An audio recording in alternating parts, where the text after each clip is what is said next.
Our thanks to everyone who's left a review for our show on iTunes, and also for those of you supporting us on Patreon. You can find out more at patreon.com/thecyberwire. The Reaper botnet is still quiet, looking like a booter for hire. BadRabbit shows some odd stealth and some interesting strategic selectivity. A malicious Chrome extension steals everything you put on a website. Currency miners on phones seem to be the one kind of crime that doesn't pay, but that's not stopping crooks from stuffing them into Google Play. The first indictments in the U.S. probe of Russian election influence operations are out, and a class action suit is filed over the Equifax breach.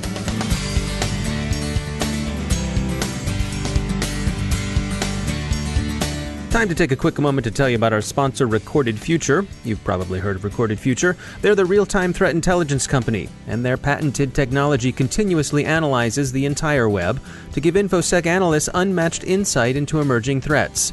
We subscribe to and read their Cyber Daily. They do some of the heavy lifting and collection and analysis that frees you to make the best informed decisions possible for your organization.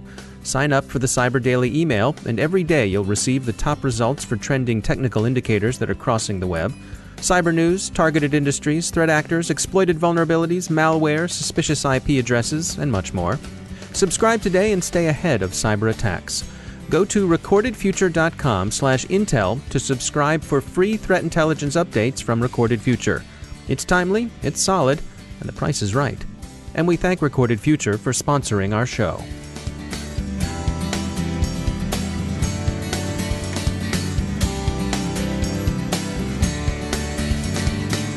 Major funding for the CyberWire podcast is provided by Cylance. I'm Dave Bittner in Baltimore with your CyberWire summary for Monday, October 30th, 2017. The Reaper IoT botnet remains puzzlingly quiescent.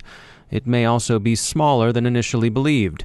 Security company Checkpoint's tally of 1 million, widely reported last week, was based on extrapolation from an observed size of 30,000. It's not a bogus number, but it is an extrapolation. Other security firms have come up with lower infection totals. NetLab 360 initially put the total somewhere between 10 and 20,000 devices, now up to nearly 30,000. Radware and Ixia have arrived at numbers similar to NetLab 360's, but the botnet could expand swiftly.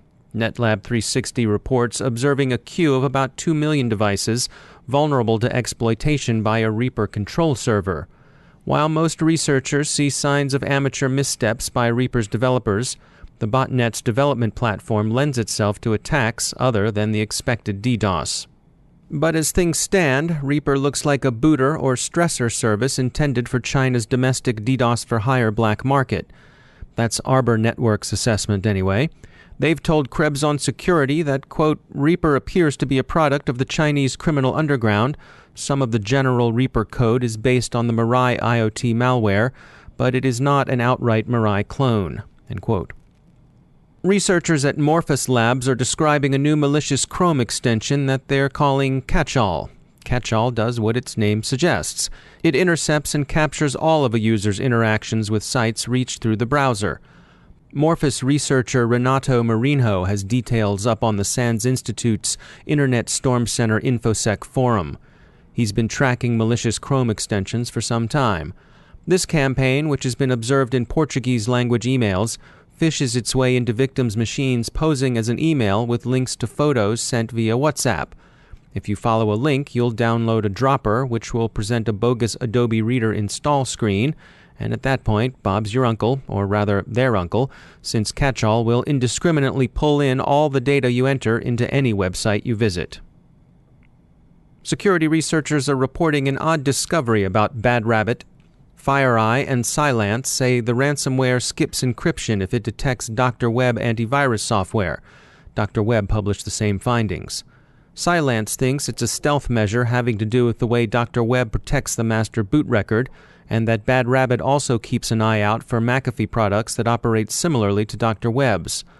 FireEye thinks it looks fishy, and that BadRabbit may not be the typical criminal ransomware this spawn of NotPetya would have us think. FireEye's Nick Carr offered some perspective on what they think is up with BadRabbit. On the 24th, the company began to detect and block attempts to infect clients with a drive-by download, posing as a bogus flash update.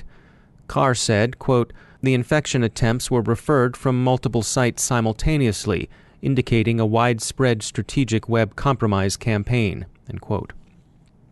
FireEye has been seeing this sort of malicious JavaScript framework in the wild since February of this year, including its usage on several of the sites from today's attacks. According to Carr, quote, "This framework acts as a profile that gathers information from those viewing the compromised pages, including host and IP address info, browser info, referring site, and cookie from referring site. Malicious profilers allow attackers to obtain more information about potential victims before deploying payloads," end quote. FireEye sees BadRabbit's approach as involving strategic web compromises that enable attackers to select targets carefully and cease operations swiftly. Carr explained further, quote, "When we say strategic web compromises, this means an attacker hosts malicious code on an unknowing victim's website that is then used to infect the true targets. The websites are carefully selected for compromise so that they will have the most direct reach to the ultimate targets with minimal collateral damage. In the case of BadRabbit, many strategic compromises were Eastern European travel and media websites used to then profile visitors and deliver the payload," end quote. India's Computer Emergency Response Team has issued a medium security alert for BadRabbit, which seems about right. It's not clear that mobile devices have the computational oomph to mine useful amounts of cryptocurrency, but that hasn't stopped the hoods from trying. Trend Micro reports a resurgence of Android miner malware in the Google Play Store. They detect the malware as Android's JS miner and Android's CPU miner. They'll run down your battery and degrade performance. In industry news, cybersecurity startup Kryptonite has emerged from stealth, that's Kryptonite with a C, with investment from Gula Tech Adventures and early stage support from the U.S. Department of Homeland Security's Science and Technology Directorate. Kryptonite specializes in helping networks protect themselves by containing infections and blocking lateral movement. U.S. Special Counsel Robert Mueller this morning announced charges against 2 individuals emerging from the Russian influence probe. Paul Manafort, briefly President Trump's campaign manager during the run-up to the Republican convention, and Manafort's associate Richard W. Gates were indicted by a federal grand jury Friday on 12 counts of conspiracy against the United States, conspiracy to launder money, unregistered agent of a foreign principal, false and misleading FARA statements, false statements, and 7 counts of failure to file reports of foreign bank and financial accounts. More indictments are widely expected, and the U.S. Senate and House are moving forward with investigations of activities surrounding political opposition research consultants Fusion GPS. And in civil litigation, as night follows day, so does the plaintiff's bar follow the data breach. A class action lawsuit has been filed against Equifax on behalf of those who suffered identity theft as a result of the credit bureau's loss of their personal information. What took you so long, counselor?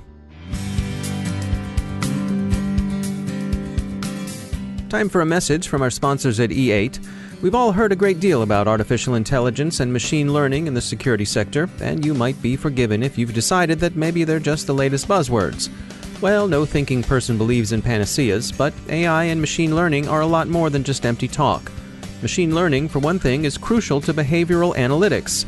You can't recognize the anomalous until you know what the normal is, and machines are great at that kind of baselining. For a guide to the reality and some insights into how these technologies can help you, go to e8security.com/cyberwire and download E8's free white paper on the topic. It's a nuanced look at the technologies that have both future promise and present-day payoff in terms of security. When you need to scale scarce human talent, AI and machine learning are your go-to technologies. Find out more at e8security.com/cyberwire. And we thank E8 for sponsoring our show.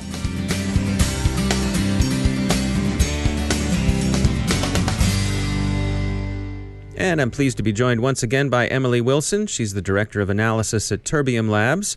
Emily, welcome back. You brought to my attention a recent Ponemon study on third-party breaches, and interesting narrative there. It was sort of not your breach, but it's still your problem. Take us through what we need to know here. Absolutely. The not your breach, still your problem is definitely a topic that keeps coming up again and again. We're seeing, obviously, industry-wide, more people looking at and feeling the impacts of data breaches.